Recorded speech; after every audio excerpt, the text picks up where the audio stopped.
വെള്ളം കുടിക്കാൻ വെച്ചു. എല്ലാവർക്കും ബിജീസ് കിച്ചൻ്റെ പുതിയൊരു വീഡിയോയിലേക്ക് സ്വാഗതം. ഞാൻ നിങ്ങളുടെ സ്വന്തം ബി ചേച്ചി. എൻ്റെ പ്രിയപ്പെട്ടവരത്തിൽ സുഖമായിട്ടിരിക്കുന്നു. ദൈവം സഹായിച്ചുകൂടി സുഖമായിട്ടൊക്കെ ഇരിക്കുന്നു. ഇന്നൊരു ദിവസം ദൈവം ദാനമായി തന്നു. അതിന് ദൈവത്തിന് നന്ദി പറയാം.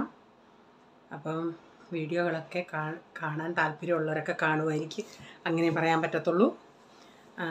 അപ്പം പിന്നെന്താ, ഇന്നലെ ഇൻ്റർവ്യൂവിൽ വരാഞ്ഞ് റോസ്വിൽ വെച്ച് നമ്മുടെ സ്വന്തം ബി ചേച്ചിയെ കണ്ടില്ലല്ലോ എന്ന്, അതുകൊണ്ട് ഇന്ന് വന്നേ കേട്ടോ റോസ്വില്ലേ. പിന്നെ ഇന്നത്തെ വീഡിയോ എന്ന് പറയുന്നത് കഴിഞ്ഞ ദിവസം, അതായത് വെള്ളിയാണെന്ന് തോന്നുന്നു, വെള്ളിയാഴ്ച പോയി എടുത്ത വീഡിയോയാണ്. അപ്പോൾ അതിത്തിരി ഇത്തിരി കട്ടിങ് ഒക്കെ ഉള്ളതുകൊണ്ട് ഞാനത് ഇട്ടില്ല. അന്നത്തെ ദിവസം എന്ന് പറയുന്നത് ഭയങ്കര ബിസി ഡേ ആണെന്ന് വെച്ചാൽ ഭയങ്കര ബിസി ഡേ. അന്ന് ഞാൻ വീഡിയോ തന്നെ ഇടാൻ പറ്റാത്ത ഒരവസ്ഥയായിരുന്നു എനിക്ക്. കാരണം പിറ്റേന്നത്തേക്കിനുള്ള വീഡിയോ എഡിറ്റിങ്ങിനൊക്കെ നമ്മളിപ്പം വീഡിയോ ചെറുതോ കാണാൻ കൊള്ളാത്തതാണെങ്കിലും നമ്മൾ ചെയ്യാനുള്ള ജോലികൾ എഡിറ്റിങ്ങൊക്കെ അത്രയും സമയം പോകത്തില്ലേ. അപ്പോൾ അതുകൊണ്ട് ബീഫ് അച്ചാറിൻ്റെ ഓർഡർ ഉണ്ടായിരുന്നു. അപ്പം ബീഫൊക്കെ കുറേ ദിവസം ഞാനതിപ്പം വീഡിയോയിലും പിന്നെയും കണ്ടിന്യൂ ഞാൻ പറയുന്നുണ്ടായിരിക്കും. നിങ്ങൾ എനിക്ക് റിപ്പീറ്റ് എന്തിനാ ചേച്ചി പറഞ്ഞത്, ഇപ്പം വീഡിയോയിൽ എന്തൊക്കെയാണ് പറഞ്ഞത് എനിക്ക് ഓർമ്മയില്ല ഇപ്പം കേട്ടോ. അതുകൊണ്ട് ഞാൻ പറഞ്ഞാ. അപ്പോൾ ഈ നൊയമ്പൊക്കെ ആയതുകൊണ്ടേ 3-4 ദിവസം കൊണ്ട് വിളിച്ചോണ്ടേ അവർ പറയുന്നത്. പക്ഷേ അവർ പറയാനുള്ളത് നമുക്ക് മെസ്സേജ് ചെയ്യും, പറയും ഞങ്ങൾ നാളെ 10 മണിയാകുമ്പോഴത്തേക്കിന് പറയാമെന്ന്. അന്നേരം രാവിലെ വിളിച്ച് പറയാൻ നല്ലത് കിട്ടിയില്ല. കാരണം നോയമ്പാകുമ്പോൾ ഒരു വീട്ടിൽ എന്ന് പറയുന്നത് മൊത്തം മുസ്ലിം ഏരിയയാണ്. അവർ പറയുന്നത് അവരുടെ ഈ മുസ്ലിങ്ങളുടെ ആൾക്കാർ ഒരു വീട്ടിൽ പോലും ബീഫൊന്നും ഇല്ലാത്ത വീടുകൾ കാണത്തില്ല ഈ നോയമ്പാകുമ്പോൾ. അവരുടെ നോയമ്പാണെങ്കിൽ അവർ ഈ നോയമ്പ് തുറക്കുന്ന സമയത്ത് ഇങ്ങനെയുള്ള ഇതൊക്കെ ജ്യൂസും അങ്ങനെയൊക്കെയുള്ള എല്ലാം അറിയാമല്ലേ. അതുകൊണ്ട് സാധനം കിട്ടാനേ ഇല്ലായിരുന്നു. അതുപോലെ എല്ലാത്തിനും വിലയും കൂടിയിട്ടുണ്ട്. അപ്പോൾ അതുകൊണ്ട് അർജൻ്റ് ആയതുകൊണ്ട് എനിക്ക് വേണമായിരുന്നു. അതിൻ്റെയൊക്കെ വീഡിയോയാണ് കാണിക്കുന്നത്. പിന്നെ എൻ്റെ ഒരു വീഡിയോ കാണുന്നൊരു ആൻറ്റി എനിക്കൊരു സാധനം കഴിഞ്ഞ പ്രാവശ്യം, ആൻറ്റി ബാംഗ്ലൂരിലാണ്, ഇവിടെ മുംബൈയിലൊരു വീടുണ്ട്. മുംബൈയിലായിരുന്നു വർഷങ്ങളുമുണ്ട്. പിന്നെ അങ്ങ് ബാംഗ്ലൂർ പോയി ആ വീട് ഇവിടെ ഉണ്ട്. അതിൻ്റെ മീൻ്റെയും പണികളൊക്കെ ഇതൊക്കെ ആയതുകൊണ്ട് ആൻറ്റി ഇവിടെ വന്നിട്ടുണ്ട്. അപ്പം കഴിഞ്ഞ പ്രാവശ്യം വന്നപ്പോഴും എനിക്ക് ആ സാധനം കൊണ്ടുവന്നിട്ട് എനിക്ക് തരാൻ പറ്റാതെ പെട്ടെന്നുള്ളതായതുകൊണ്ട് എനിക്ക് കാറിലല്ല വന്നത്. അപ്പോൾ അത് അങ്ങനെയുള്ള പെട്ടെന്നൊരു പിന്നെ ആൻറ്റി ഇവിടെ വന്ന് വീഴുകയൊക്കെ ചെയ്ത്, അതുകൊണ്ട് എനിക്കത് തന്നില്ല. ഇപ്രാവശ്യം വന്നിട്ട് തീർച്ചയായിട്ടും വരും. നാളെ പറയാമെന്നാണ് പറഞ്ഞത് എന്നാ വരുന്നതെന്നുള്ളത്. അപ്പോൾ ആൻറ്റി വന്നിട്ട് ആൻറ്റിക്ക് താല്പര്യം ഉണ്ടെങ്കിൽ ഞാൻ വീഡിയോ എടുക്കും, ഇല്ലെങ്കിൽ ആൻറ്റി കൊടുക്കുന്ന സാധനം ഞാൻ കാണിക്കാം കേട്ടോ. ഓക്കെ, ഞങ്ങളിങ്ങനെ എൻ്റെ ഒരു സബ്സ്ക്രൈബർ എന്നെ കാണാൻ വരുന്നു എന്നുള്ളതിൽ. ഓക്കെ, ഇനി നമുക്ക് വീഡിയോയിലോട്ട് പോകാമേ. രാവിലെ അവർ നമ്മളെ വിളിച്ചത് 11 മണിക്കാണ്. ഇവിടുന്ന് ഒരു 1/4 മണിക്കൂർ പോകണം. കാരണം ഒരു വല്ലാത്ത റോഡാണ് കേട്ടോ, പത്തൻവാടി എന്ന് പറയും. കാരണം ആ റോഡ് നല്ല ഒത്തിരി ക്രൗഡായിട്ടുള്ളൊരു റോഡാണ്, ഗല്ലി റോഡായതുകൊണ്ട് നമുക്ക് വണ്ടി ഇങ്ങനെ പെട്ടെന്ന് ഓടിച്ചു പോകാൻ ഇത്തിരി പ്രയാസം. അതുകൊണ്ട് ഇത്തിരി സമയം എടുക്കും. അപ്പോൾ നമ്മൾ അതനുസരിച്ച് എനിക്ക് പെട്ടെന്ന് രാവിലെ എല്ലാം ചെയ്യണമായിരുന്നു. രാവിലെ ഞാൻ രാവിലത്തെ എല്ലാം ബ്രേക്ക്ഫാസ്റ്റ് കഴിഞ്ഞിട്ട് തുണി കഴുകാനിട്ടു. പിന്നെ ഇന്നൊരു പനീർ കറിയാണ് വെക്കുന്നത്. ഞാനിവിടെ 2 വലിയ സവാള,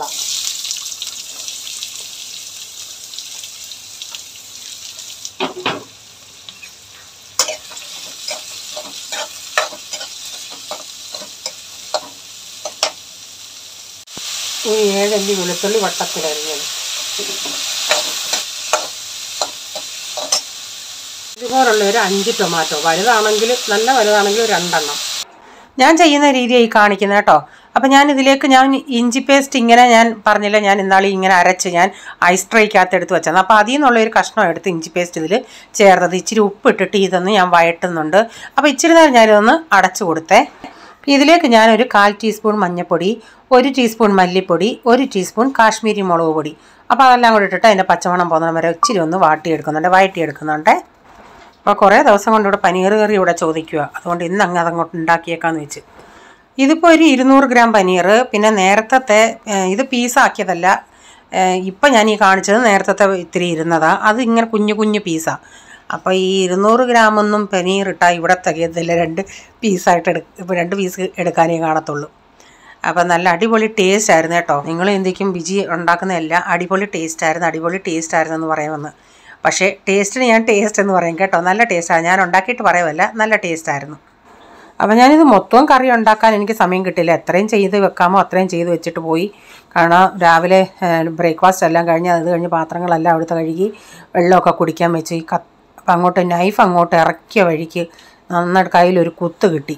അതാ ഞാൻ നോക്കി, ഇത് ഇത്തിരി ഷാർപ്പുള്ള ഇങ്ങനെ അമക്കിയ വഴിക്കൊന്ന് കയ്യിലൊന്ന് ഇതായി, അതും ലൈനിൻ്റെ അവിടെ തന്നെ. ഞാനതിങ്ങനെ ഇത്തിരി വലിയ പീസായിട്ടാണ് കട്ട് ചെയ്തത്. എന്നിട്ടത് ഇച്ചിരി ഓയിലൊഴിച്ച് ജസ്റ്റ് ഒന്ന് ഞാനതൊന്ന് വറക്കുന്നുണ്ട്. അപ്പം നേരത്തെ ഇരുന്നത് കുഞ്ഞു കുഞ്ഞു പീസായിട്ട്, അത് പീസായിട്ട് തന്നെ അതിൽ വന്നേ. അപ്പോൾ ഞാൻ ഒത്തിരി അങ്ങ് ബ്രൗൺ കളർ പോലെ വറക്കുന്നില്ല, ഇച്ചിരി സോഫ്റ്റായിട്ട്. റേച്ചാൻ പക്ഷേ ഇത്തിരി നന്നായിട്ട് ബ്രൗൺ പോലെ വറക്കുന്നതായിരുന്നു ഇഷ്ടം. പോൾ മോന് അല്ലാതെയായിരുന്നു. പക്ഷേ ഞാൻ അതൊന്നും ഉദ്ദേശിച്ചല്ല ചെയ്തത്. ഞാൻ ഇച്ചിരി ചെറുതായിട്ടൊന്ന് വറുത്ത് വെച്ചതേ ഉള്ളൂ. ഒരു ഇച്ചിരി ഒന്ന് ചൂടാക്കി. അവർ നമ്മളെ 11 മണിക്ക് വിളിച്ചാൽ ഞങ്ങൾ പെട്ടെന്ന് പോകാൻ കാര്യം ഞാൻ പറഞ്ഞില്ലേ, സാധനം ഉള്ളത് പോയാലെന്തോ. എന്നിട്ട് ഞാൻ ചിന്തിച്ചെന്നാൽ അർജൻറ്റ് 2 പേർക്കാണ് വേണ്ടിയത്. അപ്പോൾ ഒരാൾക്കാണെങ്കിൽ എന്നാൽ അയാളുടേതേലും ഇപ്പം കൊടുക്കാം, പിന്നെ ഞാൻ നാട്ടിൽ പോകുന്നതിന് മുമ്പിട്ട് മറ്റേ ആൾക്ക് ഉണ്ടാക്കി കൊടുക്കാമെന്നുള്ള രീതിയിലാണ്. അന്നേരം അവർ പറഞ്ഞു 2 കിലോയിലും വാങ്ങിച്ചിട്ട് വന്ന് വരാമെന്നുള്ള രീതിയിലായിരുന്നു. ഞങ്ങൾ എന്തോന്നില്ല അവിടെ ചെന്നോടാൻ ഞങ്ങൾ ഇത്തിരി നേരത്തെ പോയി. ഭയങ്കര ലൈനായിരുന്നു. ഞങ്ങൾ കുറച്ച് നേരം അവിടെ ഇരുന്ന് ഇപ്പം തീരുമെന്ന് പറഞ്ഞു. പിന്നെ ആൾക്കാർ പോകുന്നതിനനുസരിച്ച് വന്നുകൊണ്ടേ ഇരിക്കുക. ഞാനിന്ന് വീഡിയോ എടുക്കുന്നില്ലെന്നും പറഞ്ഞ് പോയി. അവർ പറഞ്ഞ് എടുക്കുന്നു. അവിടെ ചെന്നാൽ ഭയങ്കര രസമാണ്. ആ കൊച്ചനെ ഇട്ട് വട്ട് കളിപ്പിച്ചവർ. അപ്പം ആ കൊച്ചൻ ഇന്ന് പുതിയത്, അവനെ ഇട്ട് അവർ ഓരോന്നൊക്കെ അവനോട് പറയടാ നിൻ്റെ വീഡിയോ വരുവടാ യൂട്യൂബിലെന്നും പറഞ്ഞു.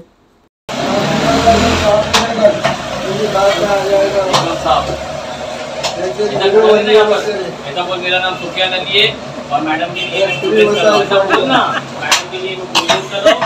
और ये रान का पीस है, ऐसा बोलने का, तभी तो उनको मालूम पड़ेगा ना मैडम। बोल दे सर प्लीज सर, क्या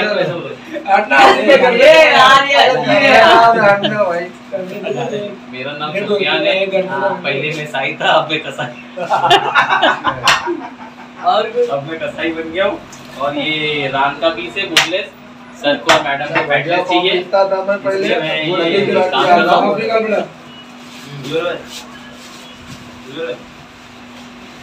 मैडम थोड़ा जूम करके लेना, इसके शक्ल भी दिखती है, अंधेरे में शक्ल काला दिखता है उसका।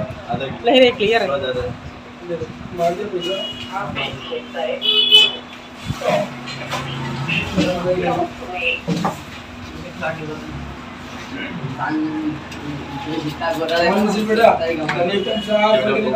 अरे वो तो काटो यार. അതിൽ നിന്നുള്ള ആ ഹഡ്ഡിയെല്ലാം അവന് ബോണെല്ലാം എടുത്ത് മാറ്റിയിട്ട് അതിൻ്റെ അകത്തെ നല്ല പീസ് അകത്തു നിന്നുള്ളത് പുറമേ ഇല്ല, ഇങ്ങനെ കാറ്റടിച്ച് നിൽക്കുമ്പോൾ പുറമേ അങ്ങ് മുറുമുറായിരിക്കും. അതെല്ലാം കട്ട് ചെയ്തിട്ടാണ് നമുക്ക് നല്ല പീസ് തരുന്നത്. ആ കൊച്ചനെ അവന്മാരെല്ലാം കൂടി ഇട്ട് ഊരി വാളി എന്നുള്ളത്. ഞാൻ ഇന്നെന്നാ എടുക്കേണ്ട ആൾക്കാരെല്ലാം അല്ലേ എന്ന് പറഞ്ഞോണേ. ആ തൊപ്പിക്കാരൻ പറഞ്ഞു എടുക്കും മേഡം യൂട്യൂബിലിട്ട് ഇവൻ്റെയും കൂടെ വീഡിയോ വരട്ടെന്ന്. അപ്പോൾ കൊച്ചൻ ഞങ്ങൾക്കത് വെട്ടിയെടുത്ത് വെച്ചിട്ട് കുറച്ച് നേരം പിന്നെ ഞങ്ങൾ അവിടെ ഇരുന്നു. ആൾക്കാരെല്ലാം ഒന്ന് ഒതുങ്ങിയതിന് ശേഷം ഇവൻ നമുക്ക് ഇതെല്ലാം ഒന്നുകൂടൊന്ന് ഫാറ്റൊക്കെ എടുത്ത് മാറ്റിയിട്ട് മറ്റേങ്ങൾ കട്ട് ചെയ്ത് തരും. അപ്പോൾ ഇപ്പോൾ ഒരു 1 മണിയൊക്കെ ആകാറായായിരുന്നു. അന്നേരം ഷട്ടർ അങ്ങ് ഇട്ടു. പിന്നെ 2 പേര് വന്നു. കാരണം അവർക്ക് കുറച്ച് കൂടുതൽ 5 കിലോ എങ്ങാണ്ട് ഈ എല്ലോട് കൂടിയ ഒരു ഇത് വാങ്ങിക്കണമായിരുന്നു. അപ്പോൾ അവരെനിക്ക് തോന്നി ഇവരുടെ നൊയമ്പിന് ആൾക്കാർക്ക് ഇങ്ങനെ കൊടുക്കുമല്ലേ ഇത് ഇങ്ങനെ മട്ടൻ. അപ്പോൾ അതാണെന്ന് തോന്നുന്നു. ഓരോ കിലോ ഇങ്ങനെ ഓരോ പാക്കറ്റ് ഇതിലാക്കി വാങ്ങിക്കുമായിരുന്നു. അപ്പോൾ അവരും വന്നവിടെ ഇരിപ്പുണ്ട്, ഞങ്ങളും ഉണ്ട്. പിന്നെ ഷട്ടർ ഇട്ടേക്കുക. പിന്നെ വലിയ പരിചയക്കാരാണെങ്കിൽ വന്നവിടെ ഇങ്ങനെ കുറച്ച് പകുതിയെ ഷട്ടർ താത്തിട്ടുള്ളൂ. അപ്പോൾ ഇങ്ങനെ ഉണ്ടെങ്കിൽ കൊടുക്കും. എന്നിട്ട് ഇവർക്കൊന്ന് ഫ്രൈഡേ ആയതുകൊണ്ട് ഇവർക്ക് ഇതിന് പോകണമായിരുന്നു. ഉച്ചയ്ക്ക് ഇതിന് പോകുമല്ലോ, അവരുടെ മാസോ എന്താ ഉള്ളത് അതിന് പോകണം. അപ്പോൾ ആ കൊച്ചനങ്ങ് പോയി. അപ്പോൾ ഇവനിതെല്ലാം നന്നായിട്ട് ചെയ്തിട്ട് മറ്റേ പുള്ളിയുടെ കൊടുത്തിട്ട് പുള്ളി പീസാക്കി തരാമെന്ന് പറഞ്ഞു. അപ്പോൾ ഞങ്ങൾ വീട്ടിൽ വന്നിട്ടുണ്ടെങ്കിൽ കുറേ സമയമായി. എല്ലാ പ്രാവശ്യവും പോവുകയാണെങ്കിൽ നമ്മൾ ഇത്തിരി സമയം എടുക്കും. എന്നാലും ഇന്ന് ഇത്രയും ആൾക്കാരുള്ളത് കൊണ്ടേ ഇത്തിരി സമയമായി. പിന്നെ അത് കഴിഞ്ഞ് ഞങ്ങൾ വീട്ടിൽ വന്നിട്ടാണ് ഞാൻ ബാക്കി ജോലികൾ ചെയ്തത്. ഞാൻ ആ വഴട്ടിയ സവാളയും ടൊമാറ്റോയും എല്ലാം ഒന്ന് അരച്ചെടുത്ത് അത് തണുത്ത് കഴിഞ്ഞാൽ ഒന്ന് അരച്ച് മാറ്റി വെച്ച് ഇതിൻ്റെ അകത്ത് ഇപ്പം ഞാൻ ഇച്ചിരി ഓയിലൊഴിച്ചിട്ട് ഷാജീരയും ഇട്ടു, ഒരു പട്ട, ഏലക്ക അതെല്ലാം കൂടി ഇട്ടൊന്ന് കൊടുത്തിട്ടുണ്ട്. അതൊന്ന് പൊട്ടി വന്നിട്ട് നമുക്ക് അപ്പോൾ ആ ചീനച്ചട്ടി ഞാൻ പിന്നെ കഴുകാനൊന്നും നിന്നില്ല, അത് അവിടെ കരിഞ്ഞ് ഇരിക്കുന്നത്. ഇതൊക്കെ ഒന്ന് പൊട്ടി വന്നതിന് ശേഷം ഞാൻ പിന്നെ അരച്ച അരപ്പ് ഇതിൻ്റെ അകത്തിട്ട് നന്നായി ഒന്ന് ഇളക്കിയെടുക്കുന്നുണ്ട്. അതിൻ്റെ ആ ഒരു പച്ച ടേസ്റ്റ് പോകുന്നിടം വരെ. ആ ടൊമാറ്റോ പച്ച ടേസ്റ്റ് ഇല്ല, നന്നായി വഴട്ടിയതായിരുന്നു. എന്നാലും അതൊന്ന് കുറച്ച് നേരം ഞാനൊന്ന് ഇങ്ങനെ ആ എണ്ണയ്ക്കകത്തിട്ട് ഇതിൻ്റെ അകത്തൊന്ന് വഴറ്റി എടുത്തിട്ടുണ്ട്. ഇതിലേക്ക് ഞാൻ 1 ടീസ്പൂൺ കാശ്മീരി, 1 ടീസ്പൂൺ മല്ലിപ്പൊടി, 1.5 ടീസ്പൂൺ ഗരം മസാല ഇതെല്ലാം കൂടെ ചേർത്തിട്ട് അതൊന്ന് നന്നായി ഒന്ന് മൂപ്പിച്ചെടുക്കാം, ഈ പൊടികളുടെ പച്ചമണം പോകുന്നിടം വരെ. ഞാൻ കുറച്ച് അണ്ടിപ്പരിപ്പ് വെള്ളത്തിൽ ഇങ്ങനെ കുതുക്കാൻ ഇട്ടിട്ടാണ് ഞാൻ പോയത്. അപ്പോൾ അത് നന്നായി ഒന്ന് കുതിർന്നിട്ടുണ്ട്. എന്നിട്ട് നല്ല വെള്ളം ഒഴിച്ചാൽ ഇട്ടിരുന്നത്. ആ വെള്ളത്തോടു കൂടി ഞാൻ അതൊന്ന് അരച്ചെടുത്തിട്ടുണ്ട്. എന്നിട്ട് ഇപ്പോൾ ഇതൊക്കെ മസാലയുടെയൊക്കെ പച്ചമണം പോയി ഇതിലേക്ക് ഞാൻ കുറച്ച് വെള്ളം ഒഴിച്ചു കൊടുക്കുന്നുണ്ട്. എന്നിട്ട് നന്നായി ഒന്ന് മിക്സ് ചെയ്തെടുക്കാം. ഒത്തിരി അങ്ങ് വെള്ളം ഞാൻ ചേർക്കുന്നില്ല. അപ്പം ഞാൻ ആ ചേർത്ത മുളക് പൊടി, ഞാൻ പറഞ്ഞില്ലേ പുതിയ മുളക് പൊടി ഞാൻ വാങ്ങിച്ചെന്ന്, അതാ ചേർത്തത്. അത് ഇച്ചിരി കളറ് കൂടുതലാണ് അതിന്. എന്നിട്ട് ഇതിലേക്ക് ഞാൻ അരച്ച അണ്ടിപ്പരിപ്പ് കൂടെ ചേർത്ത് കൊടുത്തിട്ടുണ്ട്. എന്നിട്ട് അതൊന്ന് നന്നായി ഇളക്കാം. അണ്ടിപ്പരിപ്പ് ചേർക്കത്തപ്പോൾ ഇച്ചിരി കളറൊന്ന് വേറൊരു കളറായി. മുളക് പൊടിയുടെ കളറൊന്ന് മെയിൻറ്റെയിൻ ചെയ്തിട്ടുണ്ട്. അപ്പോൾ ഉപ്പ് നോക്കിയുണ്ടെങ്കിൽ ഇച്ചിരി ഉപ്പ് കുറവായിരുന്നു, ഞാൻ കുറച്ചുകൂടി ഉപ്പ് ഇട്ട് കൊടുത്തിട്ടുണ്ട്. അപ്പോൾ ഇവിടെ ഇച്ചിരി ചാറ് വേണമല്ലോ ചപ്പാത്തിക്ക്. ഇതിപ്പോൾ തണുക്കുമ്പോൾ ഇച്ചിരി കൂടെ ഒന്ന് കുറുകും. അപ്പോൾ ഞാൻ ആവശ്യത്തിന് ഉപ്പ് ഇട്ട് കൊടുത്തിട്ട് കുറച്ച് കസൂരി മേത്തി എടുത്ത് ഇന്ന് ഞാൻ വറുത്തൊന്നുമില്ല, ചൂടാക്കിയൊന്നുമില്ല, ഇങ്ങനെ കൈ കൊണ്ട് തന്നെ ഒന്ന് ഞെവിടി ഇതിൻ്റെ അകത്തോട്ട് ഇട്ട് കൊടുക്കുന്നുണ്ട്. ഇതിലേക്ക് ഞാൻ പനീർ കൂടെ ചേർത്ത് കൊടുക്കുന്നുണ്ട്. അതൊന്ന് മസാലയായിട്ടൊക്കെ പനീർ ഒന്ന് തിളച്ച് വരട്ടെ. ഞാൻ ഇച്ചിരി അതൊന്ന് അവിടെ ഇട്ടിട്ടുണ്ട്. ഒരു 5-10 മിനിറ്റോടെ കിടക്കട്ടെ. ആ നേരം കൊണ്ട് പിന്നെ കഞ്ഞിക്കൊക്കെ വെള്ളം വെച്ചായിരുന്നു. ഇന്നലത്തെ ചോറുണ്ടായിരുന്നു, അതൊന്ന് വെച്ച് വാർത്തു. എന്നിട്ട് പുതിയ അരിയും കൂടെ ഇട്ടിട്ടുണ്ട്. ഇത് പെട്ടെന്ന് വേവുന്ന അരിയാണ്. ചില സമയത്ത് എൻ്റെ ഇതങ്ങ് വെന്തങ്ങ് വല്ലാതാവും. അതിവിടെ പോളിനൊന്നും ഇഷ്ടേയല്ല. പക്ഷേ ഞാൻ സാമ്പിൾ നോക്കിയിട്ടാണ് വാങ്ങിച്ചത്. ഈ കടയിലല്ലാതെ വേറെ എങ്ങും നമ്മുടെ ഇതുപോലുള്ള ബോയിൽഡ് റൈസ് കിട്ടത്തില്ല. അപ്പോൾ ഈ ഒരു കടയിൽ മാത്രമേ കിട്ടത്തുള്ളൂ. അതുകൊണ്ട് അങ്ങ് എന്തുവന്നില്ല അങ്ങ് വാങ്ങിച്ച് 3-4 ദിവസം കൊണ്ട് ബീഫുകാരെ വിളിക്കും. ഇപ്പോൾ ഇവരുടെയും കൂടെ ഈ നൊയമ്പായതുകൊണ്ട് ബീഫൊന്നും ഇല്ല, മാല് വരുന്നില്ലെന്നാണ് അവർ പറയുന്നത്. അപ്പോൾ ഇന്നലെ അവർ വിളിച്ച് പറഞ്ഞു ഇന്ന് വാന്ന്. അപ്പം 11 മണിക്ക് എല്ലാം പറഞ്ഞു, എന്നാൽ കിട്ടിയില്ലെങ്കിലോ എന്ന് പറഞ്ഞ് ഞങ്ങൾ പോയിട്ട് വന്നപ്പോൾ മണി 2 കഴിഞ്ഞ് 2:15. അത്രയും ലേറ്റായി. ഭയങ്കര ആളായിരുന്നു. അവരുടെ ഒന്ന് ഒതുക്കിയിട്ടല്ല നമുക്ക് തരാൻ പറ്റും.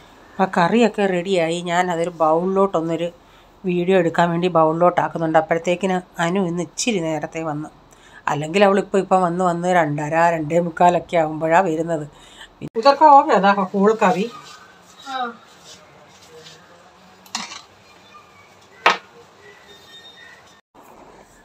അപ്പോൾ ഇപ്പം ഞാൻ അവളോടൊന്നും പറയത്തില്ല. അല്ലായിരുന്നെങ്കിൽ ഞാൻ പറഞ്ഞു തരുമായിരുന്നു കറക്റ്റ് സമയത്ത് ഒരു 1-1:30 ഇടയ്ക്ക് വരണമെന്ന്. രണ്ടും. കാരണം ഇവള് വന്നിട്ടല്ല ഞാൻ വല്ലതും കഴിക്കൂ. അപ്പോൾ ഇവിടെ ഇപ്പോഴത്തെ വയ്യാഴി കൊണ്ട് ഞാൻ പിന്നെ ഒന്നും മിണ്ടാൻ പോകത്തില്ല. ടാ ആ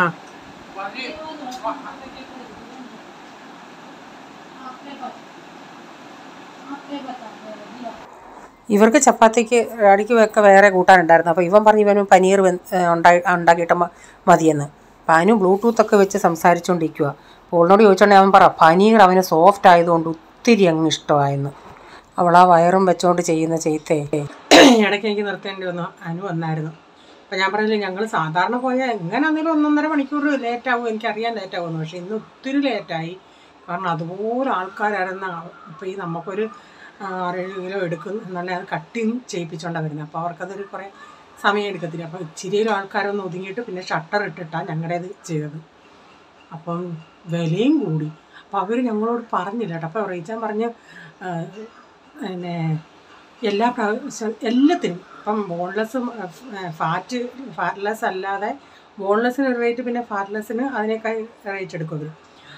അപ്പോൾ ഞങ്ങൾ പറഞ്ഞു അയ്യോ എന്താ നിങ്ങളത് പറയാൻ. അന്നേരം അവർ പറഞ്ഞ് ബോസ് ഒന്നാമത് സാബ്ജി സാധനം കിട്ടുന്നില്ല, ഞാനത് മാർക്കറ്റിൽ നിന്ന് ഇപ്പം 3-4 ദിവസം കൊണ്ട് നിങ്ങൾ ഫോൺ ചെയ്യുമല്ലേ, അപ്പം ഞാൻ അതിനു വേണ്ടി നിങ്ങൾ സ്ഥിരം കസ്റ്റമർ ആയതുകൊണ്ട് ഞാനിങ്ങനെ വാങ്ങിച്ചുകൊണ്ട് വന്നതാണ്.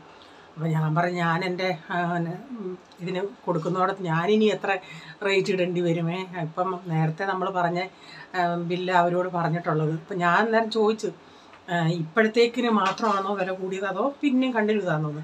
ഞങ്ങൾ ചിന്തിച്ച് ഒരു മിനിറ്റ് ഫോൺ വന്നു വിളിച്ചില്ലായിരുന്നേ, ബിസി ആയതുകൊണ്ട്. അതുകൊണ്ട് അമ്മ എന്തോ പറ്റിയെന്ന് പറഞ്ഞ് വിളിച്ചതാണ്.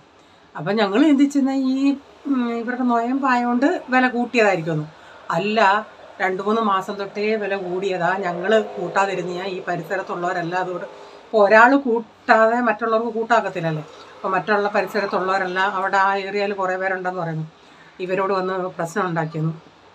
നിങ്ങൾ കൂട്ടാത്തോണ്ടാണ് ഞങ്ങൾക്ക് പറ്റാത്ത, ഇപ്പം സാധനവും കിട്ടുന്നില്ല. അങ്ങനെ ഇപ്പോൾ കൂട്ടി. അപ്പം ബോർഡൊന്നുമില്ല, ഇനി പുതിയ ബോർഡ് ഉണ്ടാക്കണമെന്ന് പറഞ്ഞു.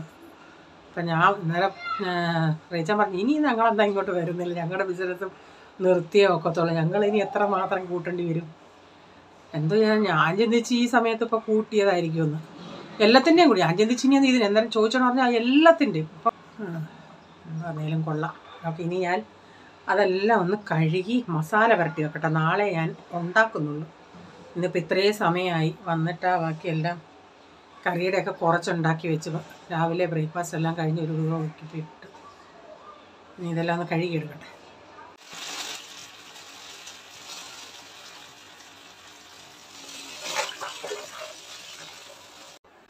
അപ്പോൾ അച്ചാറിനുള്ളത് ഞാൻ ഒന്ന് കഴുകിച്ചിരി ആദ്യത്തെ ഇതൊന്ന് കഴുകി അങ്ങ് കളയും വെള്ളം. പിന്നെ ഉപ്പും വിനാഗിരിയും കൂടി ഇട്ട് അവിടെ കുറച്ച് നേരം ഇടും. എന്നിട്ട് കഴുകി വാരിയെടുക്കും. അപ്പോൾ ബാക്കി വീട്ടിലത്തേക്കിനും വാങ്ങിച്ചു. ഇച്ചിരി ലിവർ വാങ്ങിച്ച്, അങ്ങനെ പാർട്ട് ചില സാധനങ്ങളൊക്കെ വാങ്ങിച്ച് അതിൻ്റെ കഥയൊക്കെ ഞാൻ പിന്നെ പറയാം. അപ്പോൾ ഇതൊന്ന് കഴുകിയെടുത്തിട്ട് അതെല്ലാം ഞാൻ ഫ്രിഡ്ജിൽ വെച്ചിട്ടുണ്ടേ. അപ്പോൾ ഇന്നത്തെ വീഡിയോയിലെ വിശേഷങ്ങൾ ഇതൊക്കെയായിരുന്നു. വീഡിയോ ഇഷ്ടമായെങ്കിൽ ലൈക്ക് ചെയ്യണേ. നിങ്ങളുടെ അഭിപ്രായം കമൻറ്റിൽ കൂടെ അറിയിക്കണേ. സബ്സ്ക്രൈബ് ചെയ്യാതെ ആരെങ്കിലും കാണുന്നുണ്ടെങ്കിൽ, വീഡിയോ ഇഷ്ടമായി വീണ്ടും ഈ ചാനൽ കാണണമെന്ന് ആഗ്രഹമുണ്ടെങ്കിൽ ഒന്ന് സബ്സ്ക്രൈബ് ചെയ്തിട്ട് ആ ബെല്ലൈക്ക് ബട്ടണോട് പ്രസ് ചെയ്യുകയാണെങ്കിൽ ഓളെന്നൊരു ഓപ്ഷൻ വരും. അതോടെ പ്രസ് ചെയ്യുകയാണെങ്കിൽ ഞാൻ വീഡിയോയുടെ നോട്ടിഫിക്കേഷൻ നിങ്ങൾക്ക് എന്നും വരുന്നതായിരിക്കും. ഇനി ഒരു പുതിയ വീഡിയോയുമായി വരും വരെ bye. God bless you all. Thank you. Take care. Bye. See U.